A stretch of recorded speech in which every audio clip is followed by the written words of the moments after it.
Bienvenue à tous, très heureuse de vous retrouver comme chaque lundi dans G-Sport, le magazine chauvin des sports sur Télé Grenoble, qui n'a pas peur de s'enflammer un peu à la place de nos équipes. Et on est là pour faire vivre nos passions autour de ces histoires qui font la beauté du sport. Comme l'histoire de notre invité, deuxième ligne du FCG dans les années 2000, aujourd'hui directeur général de son club de toujours, David Dussert. Bienvenue. Merci Lucille, merci de ton accueil. Avec plaisir, merci beaucoup. Car ce qui fait la beauté du sport, c'est par exemple cette deuxième mi-temps désormais légendaire du FCG dont on va reparler dans un instant. Et on fera bien sûr le point sur cette équipe désormais à la moitié du championnat de Pro D2. Mais d'abord, c'est l'actu.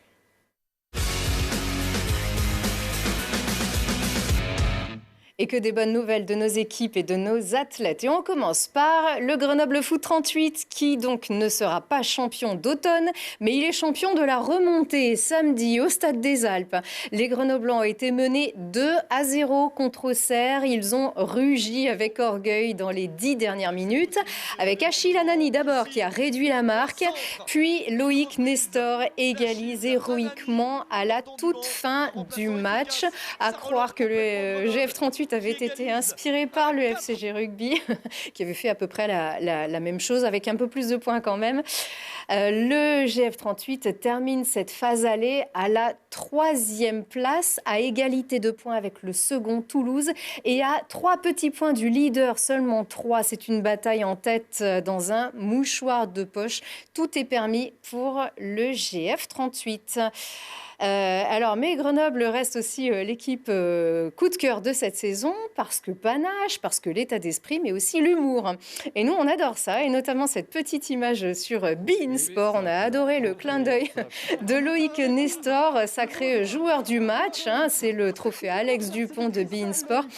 Sacré donc joueur de la rencontre par nos confrères et qui part avec le trophée, David. Et oui, parce qu'en fait, son confrère... Son coéquipier avait fait exactement la même chose. En fait, au lieu de prendre le trophée, il avait pris le socle. Voilà. Alors, comme c'est vrai que c'est pas souvent, on peut se tromper. Et donc, Loïc a fait un petit clin d'œil à cette petite maladresse qui a fait beaucoup rire tout le monde. C'est aussi comme ça qu'on fait rire aussi sur les réseaux sociaux et qu'on accroche un petit peu l'affect, on va dire, dans cette Ligue 2. Voilà, Grenoble est en train de faire sa place et c'est tant mieux. Et donc, on parle hockey aussi. On est bien content de parler de hockey sur glace sur Télé Grenoble avec cette Ligue Magnus qui joue pas. Cette fois-ci, les Brûleurs de Loup ont gagné. C'était vendredi dernier contre le promu Cergy, une affiche inédite. Donc, dans une Ligue Magnus complètement décousue et qui tente de sauver sa peau, on le rappelle, pour 2021. Les Grenoblois, comme les autres, manquent de rythme et sont loin de leur niveau. Alors, seule la victoire compte. Cette fois-ci, c'est sur le score de 4-3. L'hockey sur glace, David, c'est culturel à Grenoble, forcément. Ah ouais, ça fait de la j'adore peine. emmener mes filles. Ouais, Vraiment. Ah oui. J'adore aller à Pôle Sud pour voir des matchs de hockey. Je trouve qu'il y a une ambiance fabuleuse et ça me manque. Ça manque à beaucoup de gens, beaucoup de Grenoblois. Ils sont vraiment en galère, donc match à huis clos, ils ne pourront pas faire ça tout au long de la saison. Donc on verra bien comment va se poursuivre cette Ligue Magnus. Pour l'instant, vendredi prochain, les Brûleurs vont jouer leur match retour à Cergy. Ils iront ensuite jouer à Mulhouse et après... On verra, on attend toujours les décisions. Restez connectés à Télé Grenoble, bien sûr, et au JT qui vous annoncera peut-être la suite ou la fin de cette Ligue Magnus. Allez, une grande première en ski de fond. Un Français monte sur le podium du Tour de ski lisérois. Maurice Magnifica est deuxième du classement général de cette grande course internationale après une 3e place de la course du jour, la montée de l'Alpe Sermy. Un joli rebond de carrière pour le médaillé olympique Maurice Magnifica. Et puis le sans faute d'Emilien Jacquelin, le quadruple médaillé des championnats du monde au février dernier. Il remporte le relais mixte simple d'Oberhof avec Julia Simon et avec une grande maîtrise notamment sur le pas de tir. Vraiment un tir de carabine. Il avait mis le mode rafale. Malgré quelques absences, le Villardien tente d'assumer son statut d'homme fort de l'équipe de France depuis la retraite de Martin Fourcade et il y parvient plutôt bien. Et alors que les remontées mécaniques sont fermées, le ski est en vie. Comme l'an dernier, la station de Vaujany a pu accueillir une étape de la Coupe d'Europe de ski alpin au-dessus de la mer de nuages. Alors la meilleure française, c'est Joséphine Forny. Elle s'est classée 12e sur 70 concurrentes. Et c'est la Slovane Andreja Slokar qui a remporté cette épreuve. Et puis Olivier Panis est toujours là. Et le pilote grenoblois, ancien champion de F1, a remporté l'étape d'Isola 2000 du Trophée Andros. Alors que son fils Aurélien, premier leader de cette édition 2020-21, ne s'est pas qualifié pour la super finale, mais il est resté 2e du classement général. Et enfin, parce que la victoire s'est faite si rare et parce que c'était si beau, on vous replace ici les 4 essais marqués jeudi dernier en seconde mi-temps par le FCG. Attention, ça va aller très vite. Le FCG était mené 24-3. Il s'est finalement imposé contre Oyonnax en privant même cette équipe prétendante à la montée du bonus défensif. Et ça, on en reparle tout de suite avec notre invité.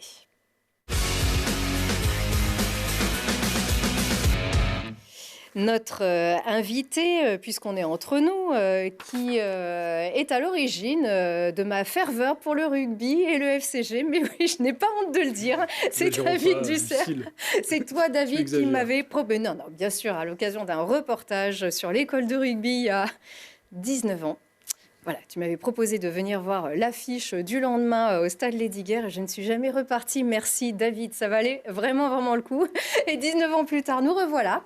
Et on revient donc sur cet exploit réalisé par cette équipe jeudi dernier au stade Charles-Mathon où on sait qu'il est toujours très dur de gagner, même si Oyonnax avait perdu ses 2 dernières rencontres à domicile. Et donc heureux à l'époque de ces essais en première mi-temps, heureux de sentir la victoire de retour à Mathon avec une première mi-temps vraiment dominée par Oyonnax jusqu'à ce que ça sonne la révolte du côté du FCG. David, qu'est-ce qui s'est passé dans les vestiaires à la mi-temps? Je ne sais pas si tu y étais. Alors non, j'étais pas à la mi-temps dans le vestiaire, j'essaye de m'interdire ça. Alors, je te cache pas que j'y étais contre Angoulême, par contre, j'ai eu envie de descendre à la mi-temps. Mais là, sur ce match, non, j'étais pas.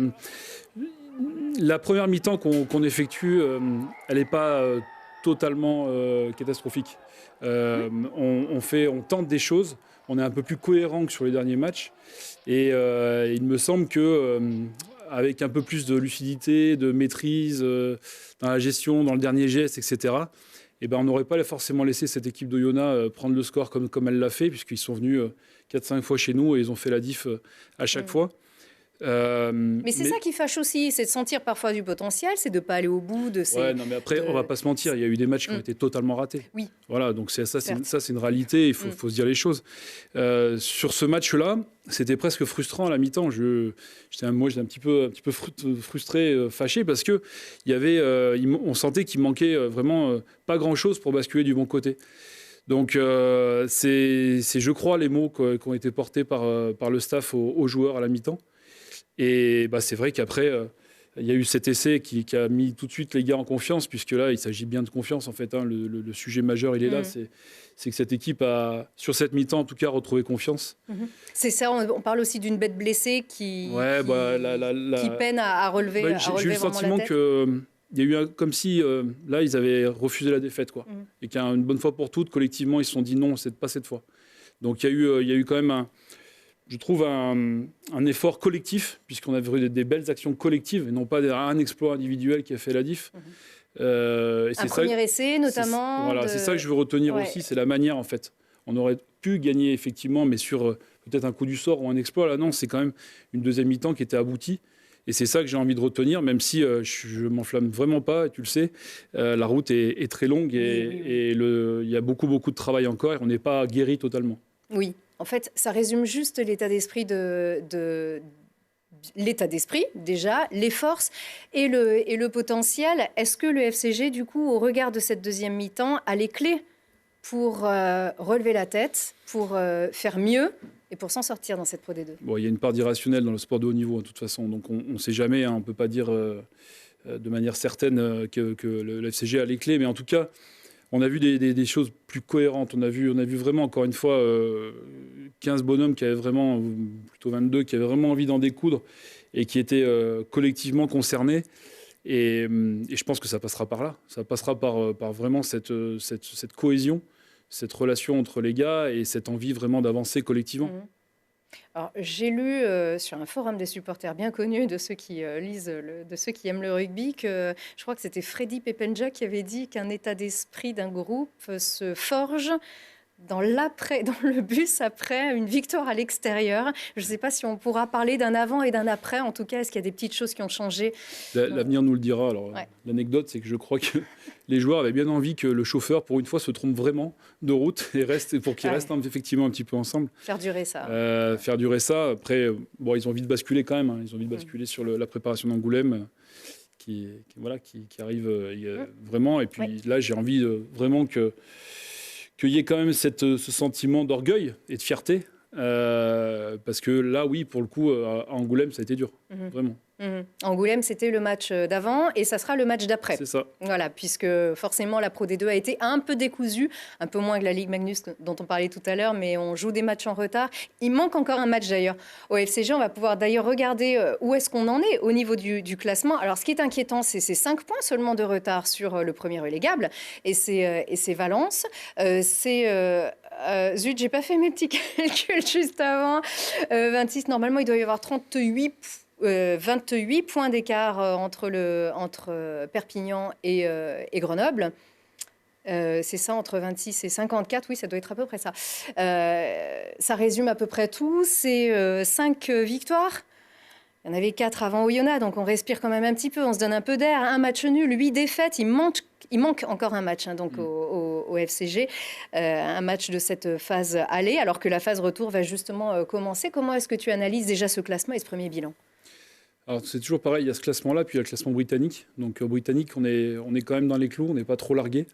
Après, Alors, en un mot, pour ceux qui ne connaissent pas bien le rugby et qui suivent cette émission. C'est un classement, pour faire simple, c'est un classement qui prend en compte vraiment la valeur des matchs à domicile par rapport à l'extérieur, en fait. Il n'y a pas ces histoires de bonus ou Voilà, donc on s'aperçoit qu'on est au milieu de classement, on est loin de nos objectifs. Ça c'est clair et net. Après, on est à notre place parce que ben, voilà, les places, il faut aller se les chercher et on a ce qu'on mérite. Il y a un bloc de 10 matchs là qui va être conséquent, qui va être lourd, puisqu'il n'y a plus le bloc. Il y a le match de retard en plein milieu, en fait. Hein, donc ça fait une continuité. Les joueurs ne vont pas couper pendant 10 matchs. Là. Donc c'est un vrai marathon. Et ça va être bien évidemment la clé de la suite de la saison et de nos destinées. C'est comment on va aborder ces matchs-là avec des belles équipes qui vont venir chez nous. Voilà, des choses à faire à l'extérieur. C'est une vraie montagne qui s'annonce. Et c'est pour ça que ce match à Oyonnax fait du bien, parce qu'elle nous met dans des dispositions un petit peu plus sereines, de confiance surtout, puisque c'est ça qui manque beaucoup. Alors nous, on s'enflamme ici sur ce plateau, moi la première, vous non, du côté du club. On sait que le contexte sanitaire est certes contraignant, démoralisant, on joue à huis clos, on est loin des supporters, mais comme tout le monde, finalement, est-ce que ça a atteint particulièrement Grenoble? On cherche des raisons en fait d'expliquer ce mauvais départ qui a duré. La vérité, elle est sur le terrain, déjà. La vérité est sur le terrain et on n'a pas été performants. Et les raisons, elles sont pas dans le Covid, quoi. Le Covid fait partie des raisons, mais il y en a plein d'autres. C'est multifactoriel. Et il faut pas tout remettre parce qu'il y a effectivement des équipes qui ont plutôt bien géré cette situation. Alors, on n'a pas été épargnés, ça c'est clair. En début de saison, ça a été quand même vraiment une vraie galère, avec en plus des situations un peu inédites. On est comme le seul club à avoir eu cette interruption par l'ARS, qui n'était pas d'accord avec la Ligue nationale de rugby, etc. Tout le monde était rentré au vestiaire juste avant le début de la saison. Et donc, on s'est retrouvé dans une situation où le club était à nouveau fermé après le confinement. Donc, ça a été un moment un peu difficile. On a eu une vague de Covid aussi après le match de Mont-de-Marsan, je me souviens, où là aussi, c'était compliqué. On a assisté à cet épisode sur la neige aussi qui a interrompu les choses. Bon, voilà, il y a un certain nombre de choses qui ont fait que... après, encore une fois, je veux surtout pas me cacher derrière ça. On n'a pas été performants et c'est vraiment multifactoriel. Il y a ce qui se passe à l'entraînement, ce qui se passe dans le vestiaire, et on est tous responsables parce que c'est une gestion collective. Donc de la tête du club à tous les membres du club, j'ai envie de dire, on est tous quelque part responsables parce que il y a quelque chose qu'on n'a pas dû mal faire. Et vraiment, c'est terrible en fait de sentir, je dirais à distance, la frustration des gens, quoi. Et même parfois la déception, voire la colère, etc. Et même s'ils n'étaient pas là pour siffler, entre guillemets, parce que je ne me doute pas que si ils avaient vu les matchs, voilà, ils auraient sifflé, c'est normal. On a entendu les critiques, vraiment. Et on les a pris en compte. Et on ne les a pas balayés d'un revers de main parce que voilà, on sait très bien qu'on est exposé, on sait très bien qu'on a une image, que Grenoble, c'est pas n'importe quoi. Le FCG, c'est pas n'importe quoi, ça a une histoire. On fait tout, chaque minute, pour trouver des solutions. On passe notre temps à ça avec le staff, main dans la main. Et on va les trouver. On va les trouver. On va y arriver parce qu'on a une belle équipe. Ça, j'en suis convaincu. C'est vrai qu'il y a eu des départs, mais on a quand même su pallier au coup et composer une équipe performante, notamment avec nos jeunes. Et oui, c'est ça aussi. Vous avez beaucoup de monde à l'infirmerie. Il peut montrer aussi que dans ce manque de chance. Mais dans ce contexte-là, on est capable de faire des deuxièmes mi-temps comme ça a été. Oui, voilà, l'équipe est capable. Il faut qu'elle sente cette force derrière elle parce qu'elle est vraiment capable de faire des jolies choses. Ça, j'en suis convaincu. Sans faiblesse de votre adversaire aussi. Il faut dire que vraiment vos joueurs ont été particulièrement performants. On peut pas vraiment parler d'un relâchement d'Oyonnax. On a eu le sentiment qu'on a réussi à les faire déjouer en fait. C'est-à-dire que j'ai des images en fin de match où effectivement les ballons qui sortent directement en touche, où ils n'arrivent plus à assurer leur sortie de camp parce qu'on les met sous pression. On impose enfin notre pression, chose qu'on n'a pas fait depuis le début de la saison. Alors, on peut aussi s'interroger sur la fin de la saison qui n'a pas pu aller jusqu'à son terme, qui était pas mal du tout. Vous avez toujours été dans les premiers, sauf à la toute fin, juste avant la coupure, où vous étiez plutôt au pied du podium. Est-ce qu'on peut dire, avec le recul, je ne parle pas forcément au directeur général, mais plutôt aux connaisseurs, à l'expert du rugby, si des départs comme celui de Étienne Fourcade ou Michael Capelli ont fait du mal, le départ de cadre aussi, est-ce que ça n'a pas été comblé suffisamment Alors, est-ce qu'il faut se retrouver la saison l'année dernière, il faut remettre dans le contexte, effectivement, ils ont fait un très très bon début de saison. Et c'est vrai qu'après, il y a quand même une petite panne de courant juste avant le confinement. Ça commençait à être un petit peu dur, donc il y avait quelques signaux faibles. Après, sur les départs, bah oui, on en a suffisamment parlé, je pense. Il y a des joueurs qu'on n'a pas su ou pas pu retenir, surtout, parce que la maison est encore un petit peu petite pour eux et qu'ils ont des grosses ambitions. Et on le voit la réussite d'Étienne aujourd'hui. Après, ce n'est pas le cas pour tous, parce qu'il y en a certains qui sont en plus en difficulté. Donc, il a fallu gérer ça. C'est des joueurs importants qui ne sont pas forcément simples à remplacer. Mais il nous a semblé, en tout cas, qu'on avait quand même pallié au coup. Preuve en est, les gens autour de nous... pas mal de gens nous mettaient comme favoris, donc ça veut dire quand même qu'on avait quand même une équipe performante. Vous avez fait un super match amical aussi, en direct sur Télé Grenoble, d'ailleurs juste avant, où vraiment une super donc super non, on assume le recrutement qu'on a fait avec les moyens un petit peu plus limités qu'il y a quelques années, il ne faut pas se mentir. On fait très attention, on a une gestion, je dirais, en bon père de famille et on ne dépense pas ce qu'on n'a pas. Donc on fait quand même super gaffe et c'est vrai qu'on a malgré tout diminué la masse salariale de manière importante, ce qui était plutôt une bonne chose juste avant le Covid. Parce qu'après, derrière, le raz-de-marée qu'on a pris, il a fallu gérer. Donc si en plus on avait fait des folies, on se serait mis dans une situation peut-être compliquée. Et les joueurs étaient d'accord. Ça a été vu avec eux. Alors ça, je parle d'une baisse qui était anticipée avant le Covid en fait. Où déjà il y avait une première baisse de la masse salariale par rapport à une question de gestion budgétaire tout simplement. Puis après il y a le deuxième lame. Voilà, une seconde. Et là c'est là où on est tous responsables. C'est-à-dire que c'est peut-être une étape. On n'a pas forcément suffisamment gardé le lien avec les joueurs, on n'a pas forcément été à leur côté pour les écouter, pour écouter leurs problématiques. Alors forcément, je dis ça avec le recul, sur le coup il nous a semblé que si, mais il y a forcément des choses qu'on n'a pas forcément bien fait. Qui aurait pu créer une relation de défiance un peu à ce moment-là. Non, faut pas. Peut-être pas jusque là. C'est un peu fort, mais en tout cas un manque de. En tout cas, quand tout se fait en visio, tu sais, quand il y a, nous en fait, on fait ce sport pour le lien. C'est la base du rugby. Moi, je suis venu à ce sport, c'est pas parce que j'avais des qualités physiques extraordinaires, c'était pas ça, c'était pour le lien, quoi, pour ce qu'on vivait dans le vestiaire, pour la relation entre les gens, etc. Et en fait, nous, on était venus avec Nicolas Cunha dans l'optique de vraiment resserrer au maximum autour du projet du club dans son ensemble, etc. Et en fait, la première chose qu'on a dû faire, c'est distancier, c'est écarter les gens, c'est éloigner, c'est mettre des écrans entre nous, etc. Et ça, c'est vrai que certains clubs, encore une fois, l'ont certainement bien géré. Et nous, peut-être que si c'était à refaire, peut-être qu'on ferait peut-être différemment, c'est possible. Voilà. Et puis le staff également ferait peut-être les choses aussi différemment par rapport à ça. Donc il y a eu ces étapes qui n'étaient pas forcément hyper satisfaisantes dans une recherche de cohésion qui est quand même la clé au rugby de la réussite, quoi. Et puisqu'on parle de staff, alors Stéphane Glas, on le sait, il va quitter le club, votre entraîneur, une annonce qui avait été faite déjà avant, on va dire en pleine spirale de défaite d'ailleurs. Alors on le sait, critiqué par les amateurs de rugby, son départ n'a rien à voir. Avec cette spirale de défaites consécutives, c'est contextuel en tout cas. Quand un entraîneur en chef n'est pas dans les objectifs et perd des matchs, etc., il est critiqué. Il a l'habitude, Stéphane. Il n'est pas né d'un pluie. Ça a été un très grand joueur. Ça a été quelqu'un qui a réussi dans d'autres clubs. Finaliste de Coupe du Monde. Il a l'habitude. Non, ce qui est super, c'est que Stéphane, c'est quelqu'un avec qui on a une vraie relation honnête, sincère. Et on est en quotidien en relation, le président, lui, moi, en connexion avec Franck Courillon aussi, avec le staff. Enfin, voilà, il n'y a pas de conflit, on se dit les choses vraiment. Et il aurait été écarté si ça avait pu être le cas, non pas à la fin de la saison, mais ça aurait pu se discuter. Je ne sais pas, mais ça aurait pu effectivement. Mais bien sûr, quand une équipe manque de performance, qu'on sent qu'il y a quelque part un peu à la fin d'un cycle, qu'il faut renouveler aussi. Donc il y a eu débat. Puis c'est surtout aussi par rapport à l'organisation qu'on avait envie de mettre en place. On avait vraiment envie d'un poste de manager, vraiment.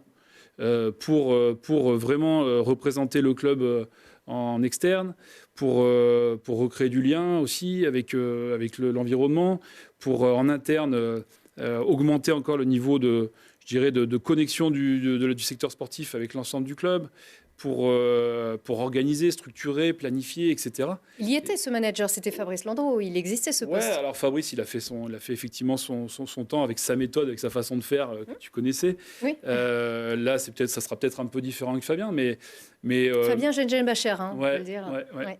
Mais c'est vrai que Stéphane était vraiment focus terrain, et il le fait avec un investissement qui est hors norme, faut bien se le dire. Le staff aujourd'hui, la quantité de travail qu'il a bas, c'est juste exceptionnel.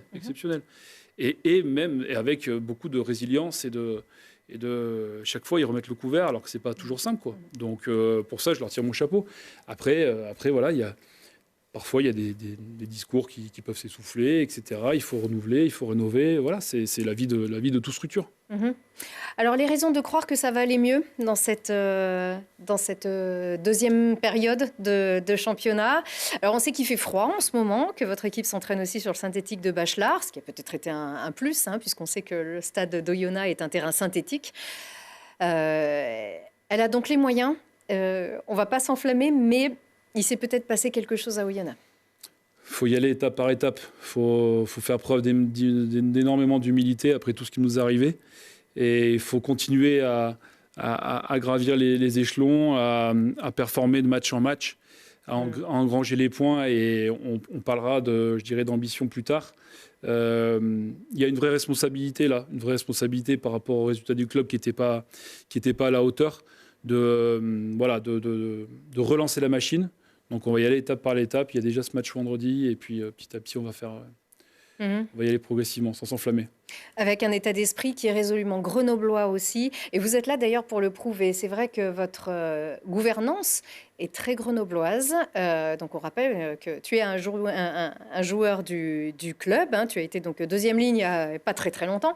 Et on critique souvent aussi les clubs pour le contraire, avec des clubs de mercenaires. Ici, donc c'est le contraire. Vous faites avec le cru. Ça prend du temps, ça. On sait qu'il y a Franck Courillon qui est ici, il y a Fabien Gengen-Bacher qui revient, Sylvain Bégon, entraîneur des avants, c'est Cyril Villain, on peut en citer aussi beaucoup d'autres. Ça prend du temps, non, c'est juste